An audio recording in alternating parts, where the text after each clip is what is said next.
Hello, everyone. Welcome to our talk, the Hack DAC story, learnings from organizing the world's largest hardware hacking competition. I'm Arun, and today I'm the pretty face who gets to represent the work done by our awesome team, who I will introduce now. So my colleagues, Harish, Jason, and I are with Intel. We are offensive security research experts. We have focused on offensive security work on so many different Intel products, such as CPUs, clients, servers, Intel security technologies, and so on. And all of us are also experts or specialize in vulnerability root causing as well as categorization.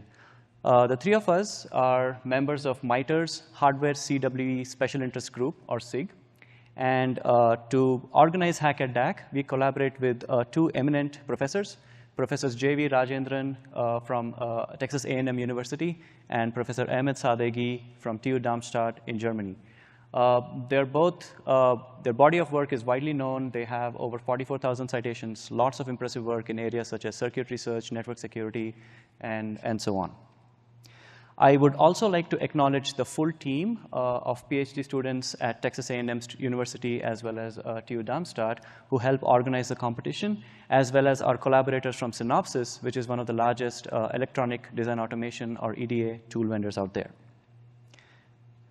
By the end of this talk, you'll have an idea of how we organized Hack DAC, right? It's a unique hardware hacking competition, and how we have been doing this for the last 7 years.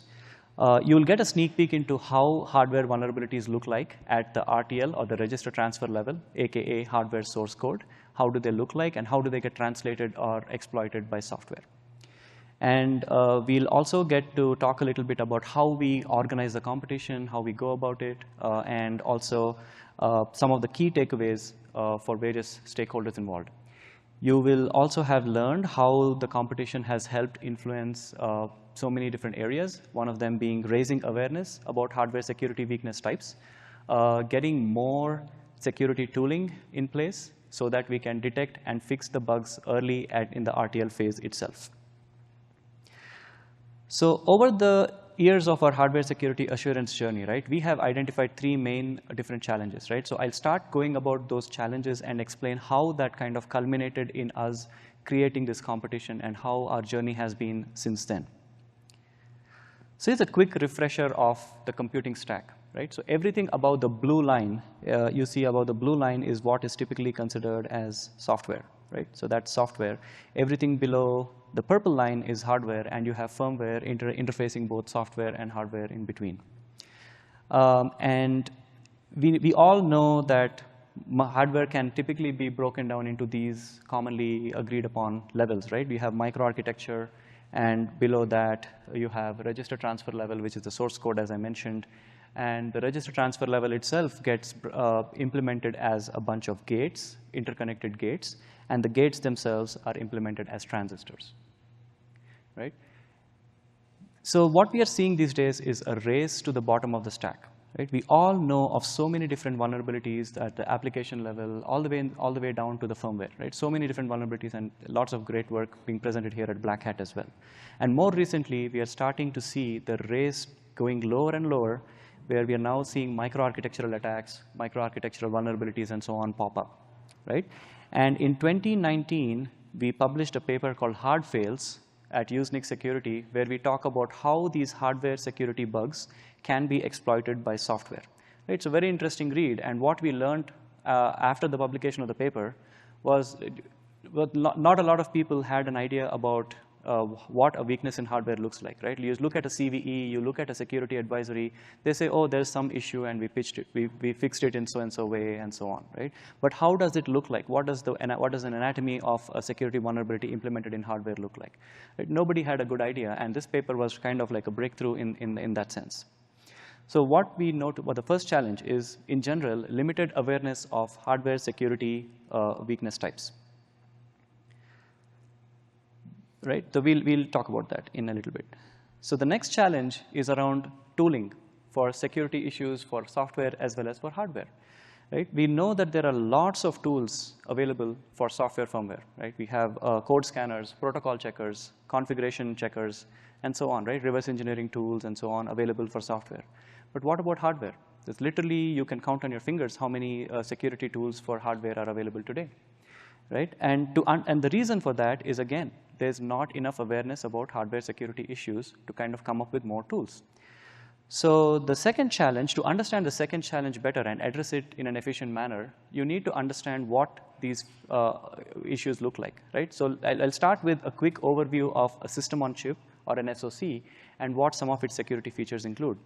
A typical system, this is again a hypothetical system on chip, right? It has several cores and it has some graphics IPs as well.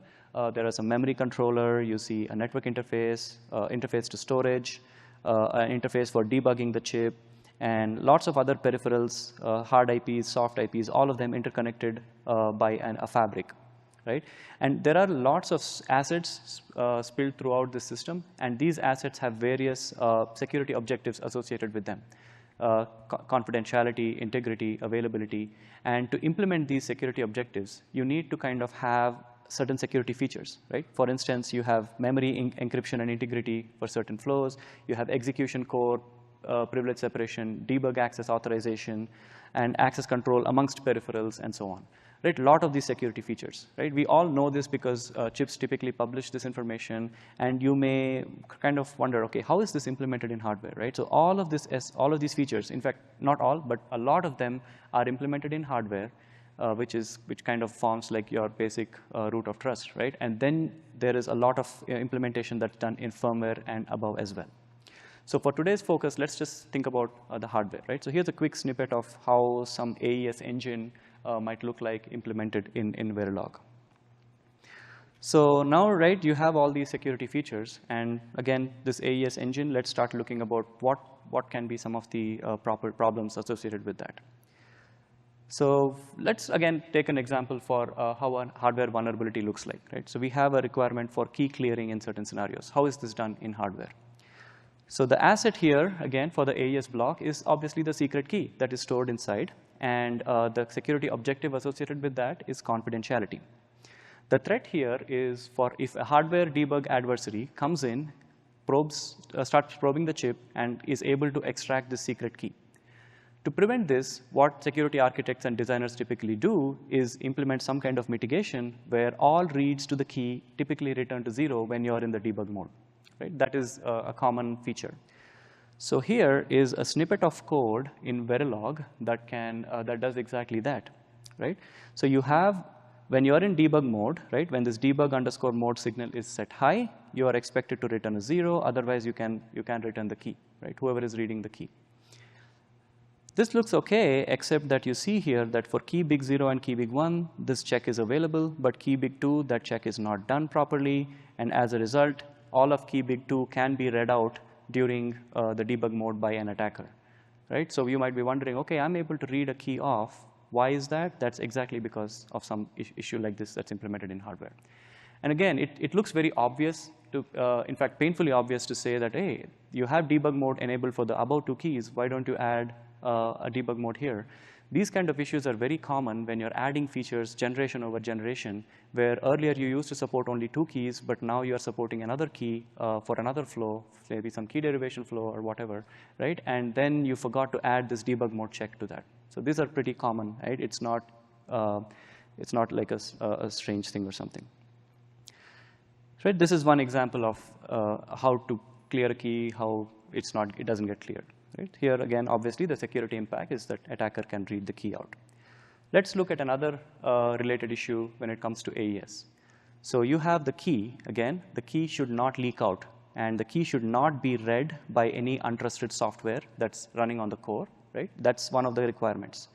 So again, a mitigation here is that a read lock signal is sometimes typically put in place, where when this lock signal is enabled, the keys, whenever untrusted software tries to read that particular key register, it should return a 0. So here is again a snippet of code that does something like that. Right? What we see here is the logic to return 0 looks okay. By default, it returns 0. And then when the lock bit is set, it returns 0, which is good. However, we see this snippet of code here, where when the read enable is set to high, whenever it's a valid read detected, you see that the key bits are automatically put on the read data port of the AES wrapper, and from there on, they're directly going out. Right? Again, this is another where keys can leak out of cryptographic engines or from other internal registers and so on. So there is a way to even look at this structurally in hardware, right? So you have the key that's comprising of multiple key blocks, right? Different 32-bit segments kind of making up the key. And an expected path for how a key can be read out is it goes through the AES engine, and where the AES engine is basically taking the key, the plain text, and converts it into a ciphertext, and that ciphertext is what's going out, right? You're not getting the key directly out over to the attacker. But what you see here is because of this particular line of code, you're seeing there is several unexpected paths or hidden paths that are now leaking the key straight out to the attacker. Right? This is what some hardware vulnerabilities look like in general. So what we've seen are two examples of how keys can leak or how keys are left behind, right? And how an attacker can get hold of these. So how do you detect these? There's not a lot of tools that can do this today, right? You have standard chip verification tools like simulation methodologies, emulation, formal verification. They can do to some extent, but if you have hidden paths in your design, how do you know if key is not leaking through there or not, right? So that is the challenge, right? And again, to call it out specifically, there is a need for creating more security-aware design automation tools for hardware in general, right? So this is challenge number 2. So let's go to challenge number 3, which is the cost of fixing the bugs. Software bugs can be fixed with patches, right? We know that. But hardware bugs are complicated to fix. There are 3 main reasons why they're complicated, right? It's basically time-consuming. Chip manufacturing or chip design is a complicated process, goes through several layers of phases of design, and it's expensive, right? You found a bug late in the design, it's obviously more expensive because you're spending quarters worth of time in getting past each stage. And then there's obviously the brand damage that can happen because of it. So to put it in a different way, here's the timeline. And the first phase is obviously the RTL design phase, where you're coding up the chip, like how it is supposed to function and so on. And then once the chip is coded up and some sort of verification is done, then you proceed to what is known as the physical design phase, where you have the layout of the chip and some kind of timing verification, layout verification, and so on. And all of this constitutes what is known as pre-silicon verification, right? Once this is done, the chip is then sent to the foundry where it is fabbed or fabricated, and once the chip comes out of the fab, it is going through another round of testing, which is called post-silicon testing, right? Again, another bunch of security tests, this time with software and sometimes with the full system and so on. Once this is done, post-silicon is done, your chip is now with the customer, and what do you guys think about the cost to fix, right? It's worse. It goes exponentially high.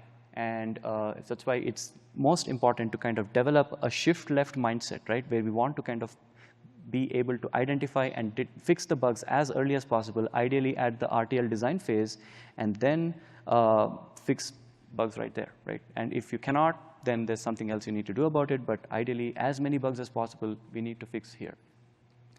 So these are the 3 challenges, right? Need to detect and fix bugs early.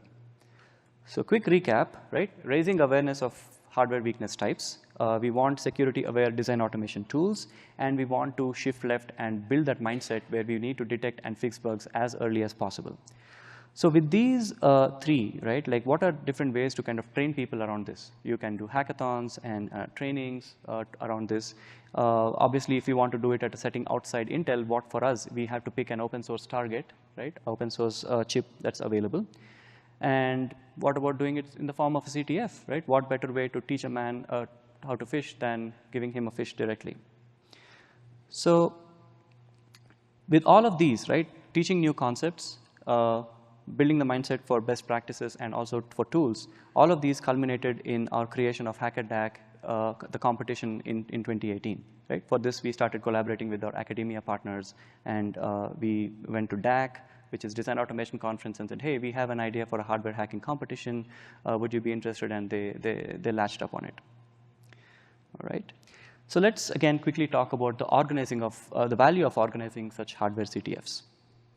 So we know that there is a continuous race between attackers and defenders, right? So everybody is upping their game, trying to outdo one another. And again, defenders, with the attackers kind of getting lower and lower into the stack, it's time for the defenders to kind of need a step up their game. And in general, hardware CTFs are the best way, and we thought, why not? Because hardware CTFs, they are great venues for CTFs in general. They bring passionate people together. They form teams from different backgrounds, like sometimes specifically for hardware, you need someone with hardware security knowledge, and you need someone with chip verification knowledge, chip design knowledge. So all these people with different streams are coming together, and they're working together to kind of, in an offensive manner, to kind of break the chips that they built with their own hands. Right? And also, it's interesting because when you're working from an offensive security researcher mindset, especially for hardware, you need to break the designs, and you need to also suggest mitigations. And these mitigations have lots of constraints that chip design teams at semiconductor companies work with day in, day out. Right? It's a fun way to learn, share, and get lots of new things out of the way. So what's in it for academia and industry, right? So right now, if you look, prior to Hack DAC, there was not any buggy system-on-chip framework for furthering innovation. There were some benchmarks, such as Trust Hub, which are really good, but there's like really small benchmarks that do not contain or mimic or do not have any realistic security features, threat models, or security objectives, like in the hypothetical SOC that I showed earlier. Right? So the vulnerabilities are, again, very simple. They're not inspired by CVEs, real-world bugs, and so on. And they barely offer any support for commercial tools.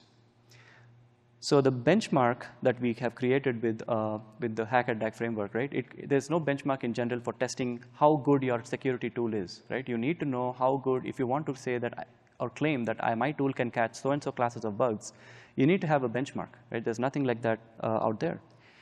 And in general, again, what we're really proud of is participants who come to the competition, they gain security assurance experience, they develop a hacker mindset, and again, in general, it works as a launch pad for folks who want to kind of move from firmware to hardware or hardware to another area to understand what are the challenges of each domain.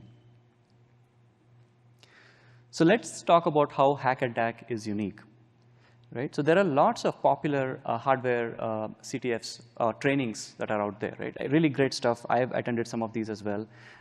They take what we call a hacker-centric approach, right? Or a closed box scenario where you have to break some of the security objectives or assets by probing input-output ports, desoldering, reverse engineering attacks, launching physical or side channel attacks to extract secret keys, and so on. Right? There's very little insight typically provided from like an RTL point of view, like how I showed earlier. It's no doubt very important area of research, but it quite doesn't solve the problem of shift left that we were talking about. Right? And that's where Hack DAC comes out as an open box approach, right? What we call an open box. Here, the participants are given the buggy chip design, like the source code of the buggy chip, and they're asked to go have a good time, right? They get a finer grained scope of like how these security features are implemented and how the vulnerabilities are looking like in hardware and so on. Then they got to attempt to break all of these security features using existing chip verification techniques such as simulation emulation, formal verification, static analysis, manual reviews, and so on. And this is what we call a designer-centric approach, where the designer himself or herself is going in and trying to break their own design by putting on a hacker hat. So now I'll quickly talk about how we organize Hack DAC. So the competition itself is organized in 2 phases, and the organizers, we divide ourselves into small groups, right? So the first group is the judges, and the second group is like the design team, or like these are really our grad students from Texas A&M and so on. Right? So we have this open source design, right? We pick an open source design that's already out there in the market, and we add security features and threat models. Then we look at CVEs, security advisories, and so on, and we pick certain bugs, and then using our experience, we dig in and say, how could this have been implemented in hardware? How could this bug have looked like in hardware? And then we take that and create like a list of bugs, and all of these together, we combine into the original chip, and we put out a buggy system-on-chip design. We update the spec with threat models, with security objectives, list of assets sometimes, and so on. And we also add support for open source as well as commercial tools in the market. So once this buggy chip design is ready, we start inviting the participants to join the competition, and they register. And once they register, as soon as they do that, they get the buggy design, and they start hacking. And once they do start finding bugs, they submit the bugs. That comes to the judges. We evaluate the bugs. And once we start evaluating, we put out a scoreboard. And this goes on for about 2 months, 2 to 3 months. And once after 3 months, phase 1 concludes, and we invite the top 10 participants to come live to the conference at phase 2. So at phase 2, we have a third team, the cloud team. This is where our Synopsys partners chip in, and they take the buggy design, this time for the finals, with more bugs, more security features. And they take this buggy design, port it on their cloud, and add support for all Synopsys tools. And a week before the conference, they start training the participants on how to use these commercial tools, and so on. We also add optional support for FPGA in case some teams want to kind of put it on an FPGA and kind of do some power analysis and so on. And once this is done, we repeat steps 6, 7, and 8. And we have the top teams, we have the winners announced, they get some awards, and finally they also get to present at the conference their research on how they identified the bugs in the design. And occasionally they also have opportunities where they meet hiring managers for like job opportunities and so on. Right, so let's quickly take a look at each of these steps a little deeper. So the first one is selection of the target. So obviously we need to pick a target that's open source that we can give out to everyone, right? And we ourselves open source the buggy chip later. And this design is something we pick a chip that implements a full SoC rather than individual IPs, right? Rather than just looking at an AES IP or like an HMAC IP, something that implements a full system on chip at least. And we give priority to designs that have support for hardware simulation at least, and obviously some kind of open source, because not everybody uses the same commercial tools. For the duration of the competition, we have reused RISC-V architectures based system on chips. We started with Pulpino, which comes from ETH Zurich, and also Pulpissimo, again coming from ETH Zurich. Then we moved on to OpenPython, which comes from Princeton, and eventually the OpenTitan, which is coming from Google for their hardware security module. Right, so once we pick an SoC, we start, so this is basically what the Pulpissimo looked like, right? Like if you download from GitHub, this is what you get. So we take this and we start adding security features to the hardware, right? So we start adding features like HMAC engine, AES engine, and a bunch of other features like JTAG authentication and so on. And once we do that, we start defining the threat model, right? And we start adding some example security objectives for the participants to try and break. So for instance, here we are calling out that the code that's running on the core as an unprivileged code should not be able to escalate its privilege to like super user or something. Another example of a security objective that I'm calling out here is internal registers of cryptographic blocks should not be accessible over JTAG. Right? Just some examples. There are a lot more that you can see from the full from the full design. So once we do that, again we start inserting vulnerabilities throughout the chip. Some of these, again, are inspired by CVEs, security advisories, and again, sometimes coming from our own expertise of bugs that we helped identify and have worked with the design teams to fix in our roles at Intel over the last decade or so. Right? So once this buggy design is out there, we start advertising, call for participation, reach out on social media, and so on. And the participants get the bugs, and that's when phase 1 officially kicks off. Phase 1 happens in an offline mode. Participants can work from the comfort of their home, from their location, wherever they are. And they have typically over 2 months to start analyzing the entry points, identify all the assets, develop security test cases for breaking any of these assets or looking how these tools work and so on. And they also get to develop custom tools if they want to, right? And submit bugs for evaluation by the judges. So this extended duration of the phase 1, right? It allows for equal access to participants with varying backgrounds, and also allows to tend for various needs that they have, right? If they're in different time zones, this also works. We have seen increased participation from teams outside of the US as well in the most recent years. We have seen participants coming from Netherlands, Canada, UK, we have seen China, India, Korea, UAE, Brazil. I think except Australia, I think we have covered pretty much, and Antarctica, we have covered all the continents, I guess. Yeah, so that's, they start submitting the bugs, and this is one anatomy of like what a typical submission looks like, right? So we ask the participants to identify what exact security feature that they have bypassed. And once they describe that, they describe the finding a little bit, the location of code, and so on. And then how was it identified, right? Did they just do manual reviews? Did they use simulation, emulation, formal, or did they come up with their own tool to detect a new class of issue that cannot be detected by any of these, and so on.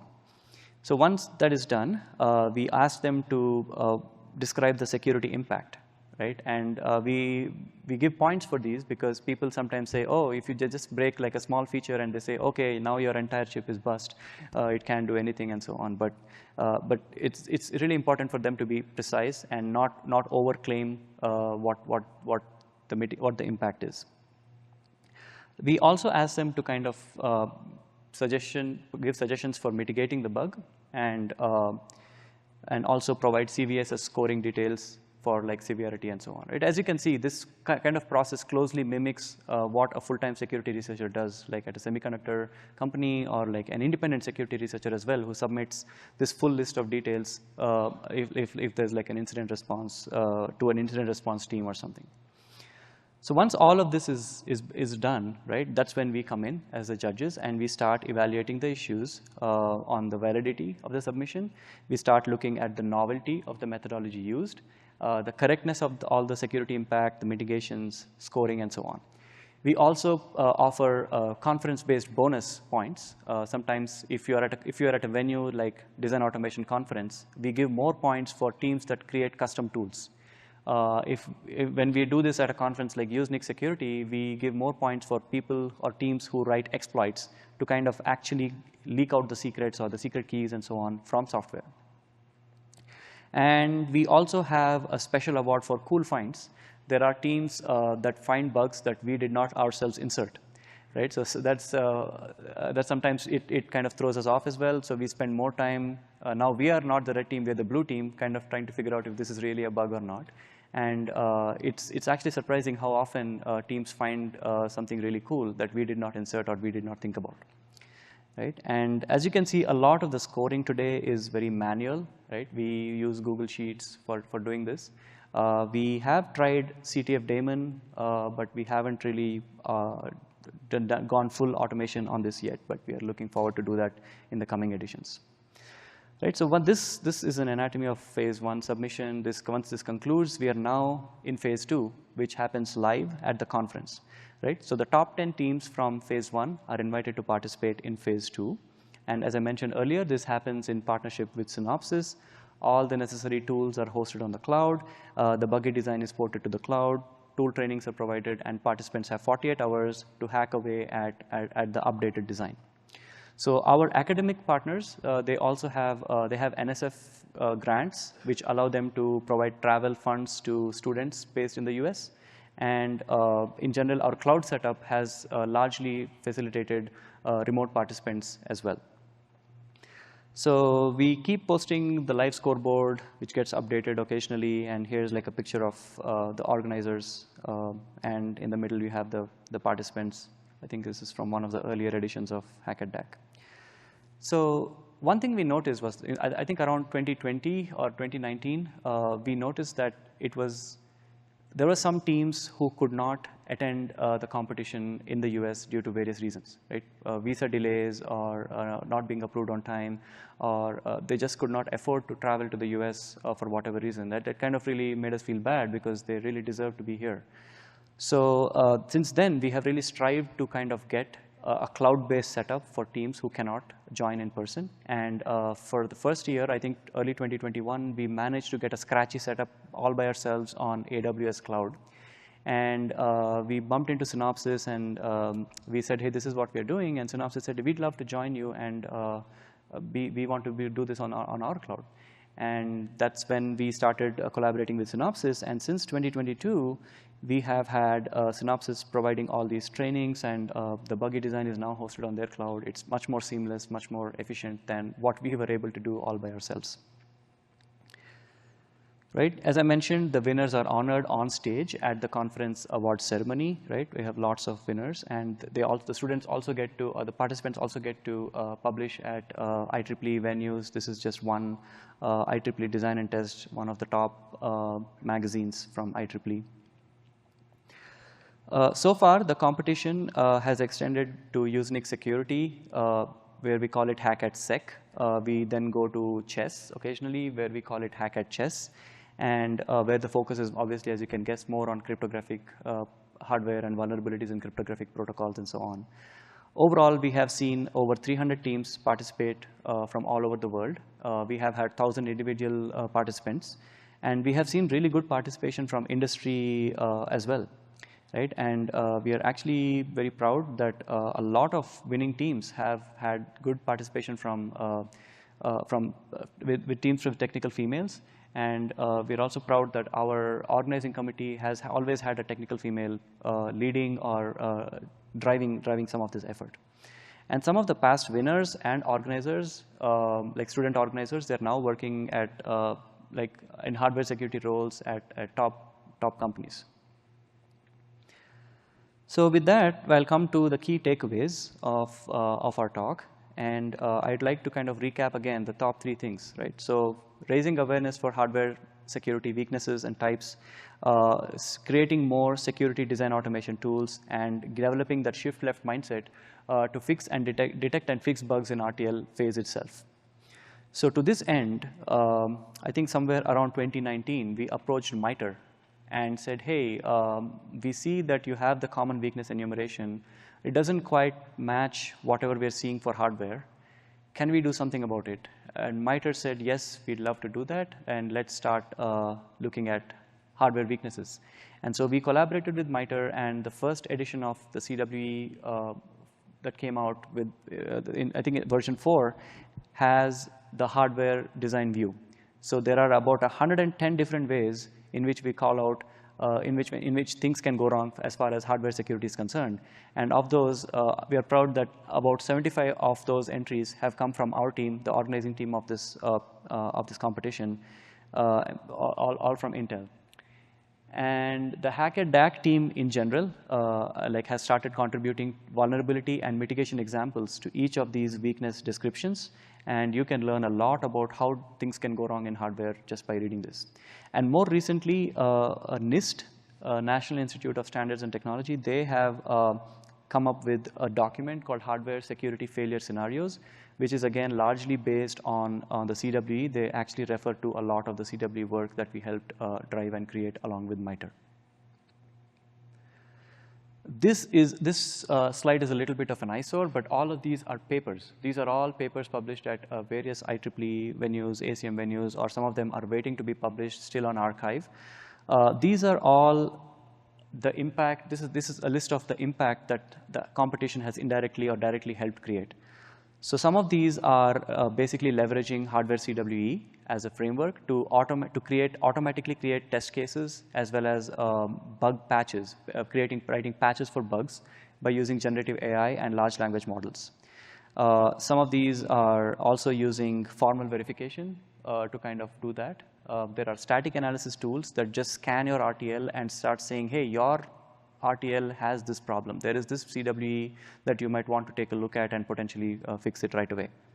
There is concolic testing, and there's also hardware information flow tracking, which kind of tries to address the key leakage scenario that I explained up earlier. So some of the key takeaways for academia, right? So the Hack DAC SOC framework itself, like the buggy chip. So this buggy chip, which provides a realistic threat model and security objectives, and has helped lots of teams uncover new classes of security vulnerabilities, not just in the framework, but they took that framework and applied it on other chip designs, open source chip designs, and have uncovered lots of interesting bugs. They even got new CVEs for bugs that are from our framework as well as other open source chip designs out there.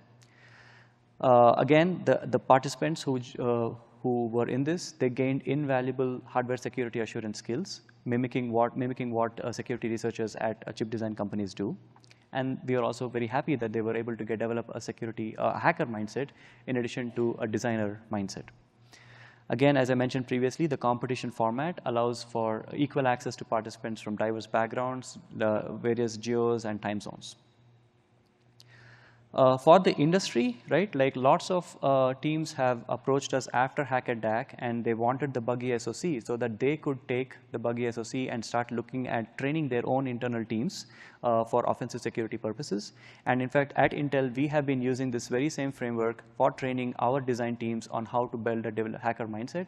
And a lot of them have started identifying bugs all by themselves rather than just waiting for some verification team to do it. Right, so it reduces the delay.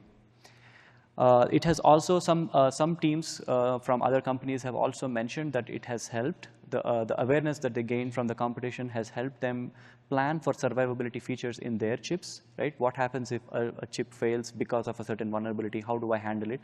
So lots of teams have claimed that as well. And in general, the feedback we got was it was way easier for teams working on functional verification to start picking up security verification if they just get the mindset. And they were able to get that mindset just by participating in the competition. Again, as I showed previously, lots of new tools have come up for identifying various classes of weaknesses.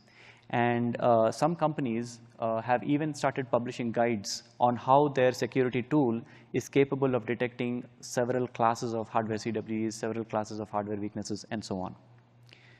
And in general, for companies working on design automation tools, right, so they get to kind of address the gaps of today's security verification tools to detect more classes of vulnerabilities.